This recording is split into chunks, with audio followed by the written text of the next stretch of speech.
Hello viewers, ముందుగా అందరికీ శ్రీ పరాభవనామ సంవత్సర ఉగాది శుభాకాంక్షలు. అసలు మీకు ఉగాది అంటే ఏంటో తెలుసా? ఉగాది అనేది తెలుగు నూతన సంవత్సరం. మనం జనవరి 1 న్యూ ఇయర్గా సెలబ్రేట్ చేసుకుంటాం.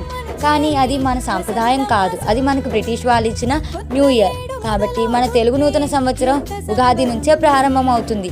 కాబట్టి ఈ రోజున మనం ఒక ప్రత్యేకమైన వంటకం చేసుకుంటాం, అదే ఉగాది పచ్చడి. ఉగాది పచ్చడి అనేది 6 రుచుల కలయిక. ఈ 6 రుచులు మనిషిలోని 6 భావాల్ని సూచిస్తాయి.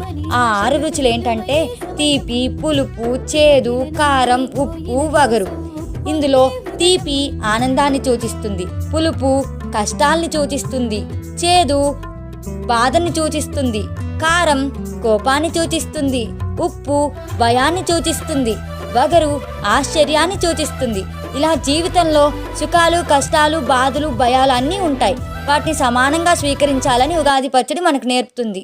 కాబట్టి ఈ ఉగాది నుంచి ప్రతి అనుభవాన్ని సమానంగా స్వీకరిద్దాం. మరొక్కసారి అందరికీ శ్రీ పరాభవనామ సంవత్సర ఉగాది శుభాకాంక్షలు. మీరు మీ కుటుంబ సభ్యులు ఇవాటి నుంచి ఆరోగ్యంగా హ్యాపీగా ఉండాలని కోరుకుంటూ ఇట్లు మీ ప్రశాంతి. ఇట్లాంటి మరెన్నో వీడియోస్ కోసం నా ఛానల్ని సబ్స్క్రైబ్ చేసుకోవడం మర్చిపోకండి. అలాగే లైక్ చేయండి అండోయ్. Thank you for watching. Bye bye.